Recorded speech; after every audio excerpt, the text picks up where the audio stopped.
Salvete omnes and welcome to this really long and boring video on the passive voice. I'm hoping you'll use this to review what was covered in class, make up for what you missed, and or to supplement your notes.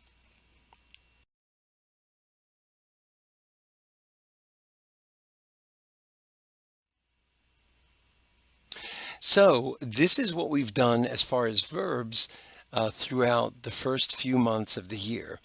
Our three principal parts at the top are present system, which is the three tenses on the left side of the perfect system, which is the three tenses on the right side.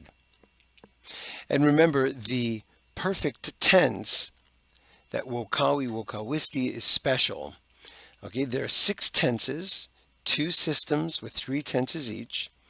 And the perfect is the only one that doesn't use regular endings. So that just has a unique set of endings that we use. The perfect tense is also important because we can use it to say, I called or I have called, which in English would be two separate verb tenses.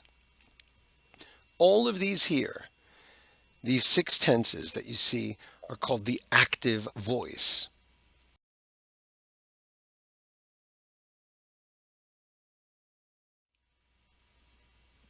So we have our present active. That was the first thing we did this year.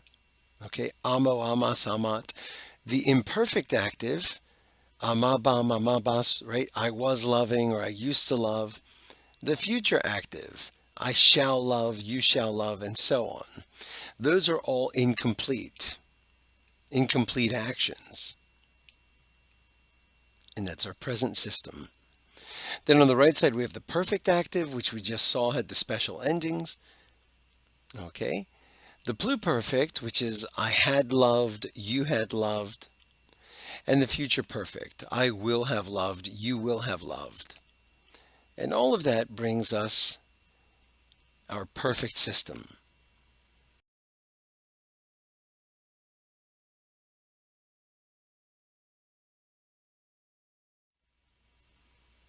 Well, everything we just saw is the active voice. Now let's look at what the passive voice is. It is used not just in Latin, but in English and just about every other language. It's used to hide the subject, or it's used when the subject is unknown, to emphasize an action, or when the subject is obvious. And I'm going to show you a few examples of this right now.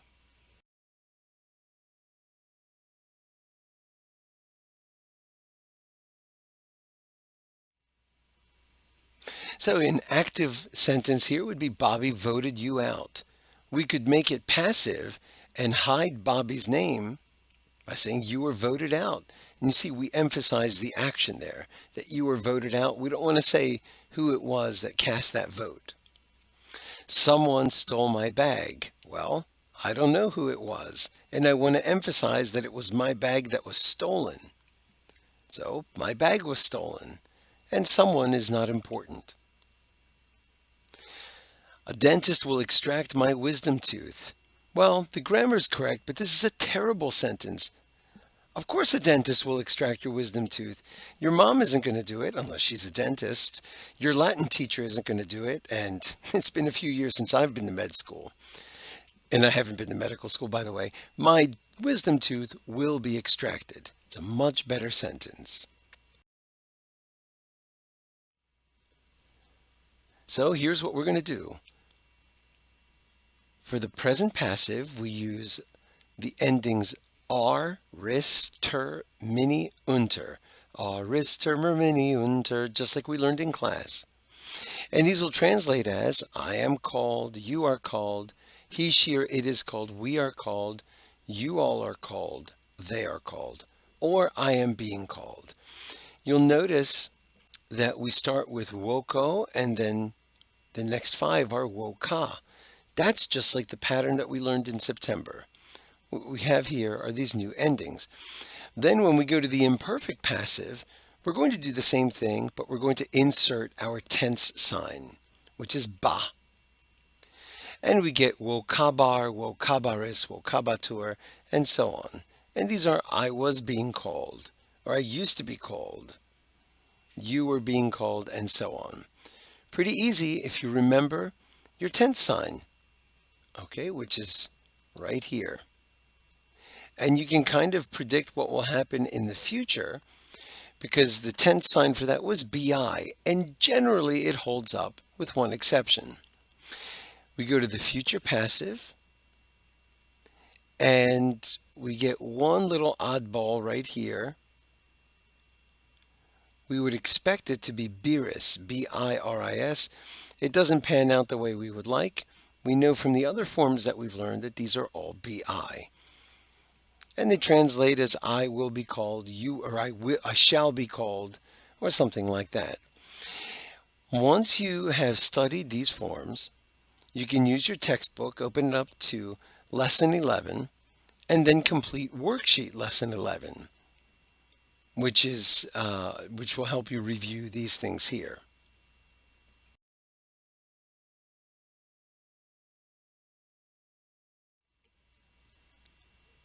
So these are the things that we saw at the beginning of this video. This is all the active voice.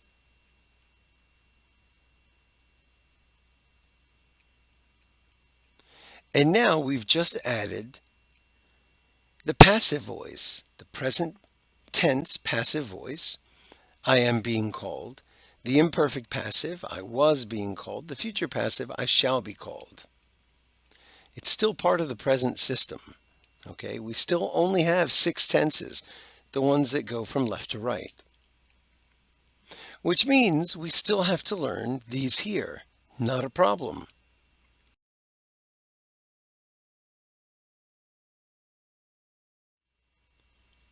The perfect passive is actually very easy. We're going to use the fourth principal part, and there's a separate video for that if you've missed it. The fourth principal part is also given in the book when you look up any word. And we're going to add sum to it. These are 2-part verbs.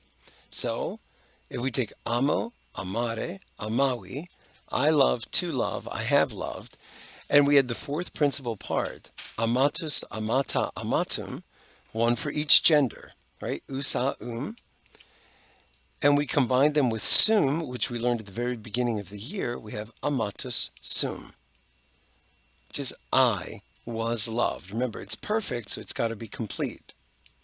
Now, this would be spoken by a man because it's got the us there. This is the masculine version of the fourth principal part. And because it's perfect, we know it could also be I have been loved. In either case, it's a completed action. If a woman were speaking, she would say amata sum, which is still I was loved or I have been loved.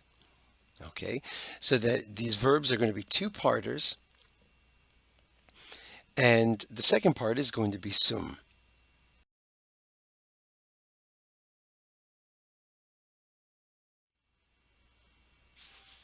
So watch how this is going to play out. Amatus sum, I was loved or I have been loved. Amatus es, you have been loved. Amatus est, he has been loved. And it's only he because of the us. This tells us that it's masculine. Okay? Now, us is singular in the second declension. Usi, o, o, right? So we start with us. Now that we're going to go down to the plural, we have to change that us to whatever the plural nominative is. Usi, o, i. So amati sumus, we have been loved. Amati estis, you all were loved or have been loved. And amati sunt. If males were speaking or being spoken about, this is what the perfect passive would look like.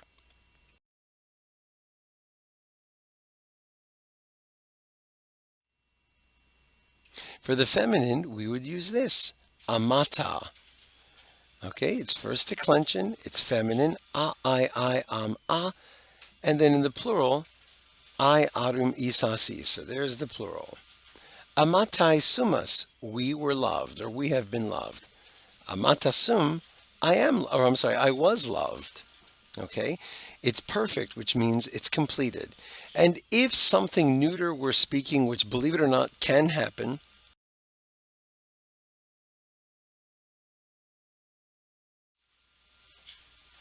it would look like this. Amatum sum, amatum est, amatum est, amatum est. Okay? It was loved, it has been loved, and so on. And then remember, the neuter in the plural looks like this, because in the second declension we go I o o a orumi sa is.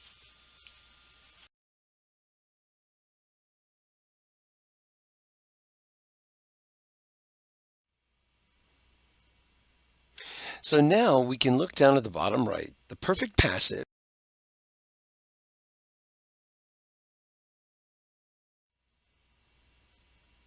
has just been covered. Okay? We're almost there. The last two boxes are actually much easier than anything else we've done at the bottom. Okay? Because we're just using old parts to build new forms.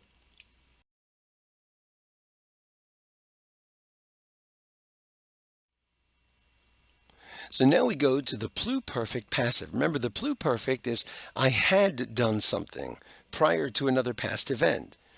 By the time you woke up, I had eaten breakfast. That was the older event. So we're going to use the fourth principal part and the imperfect of sum. There are the four principal parts. Amo, amare, amawi, and our three-parter, amatus, amata, amatum. And all we're going to do is take amatus again, this is from the perspective of a male, and eram, which is the imperfect of sum, amatus eram, I had been loved. If we're talking about a female, she would say amata eram, still, I had been loved.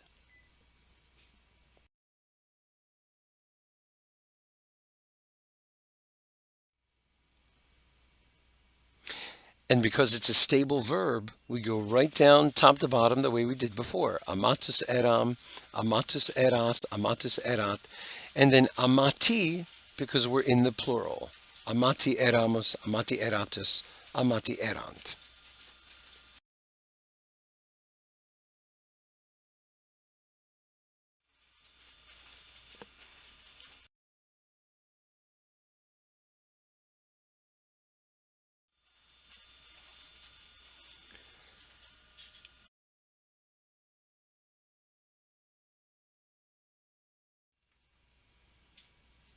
All right, and there's the pluperfect passive, okay, which only leaves us with another easy one, but it's the rarely used future perfect passive. Let's take a look at that.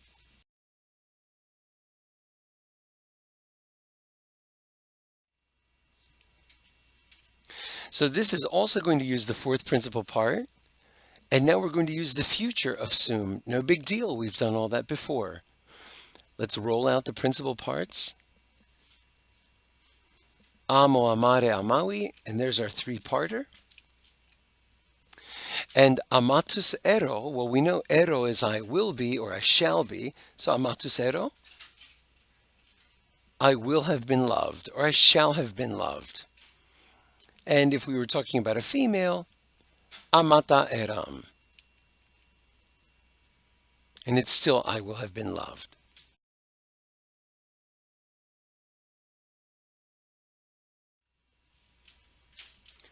And here are all the forms. Amatus, because it's second declension, right? Usi o umo, and it's masculine. And then amati for the nominative plural. Amati erimus, amati eritis, and amati erunt.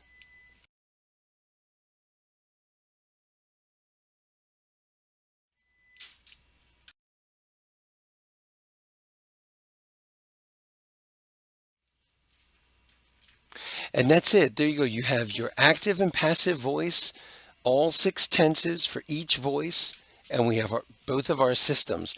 And that basically is the passive voice. Walete.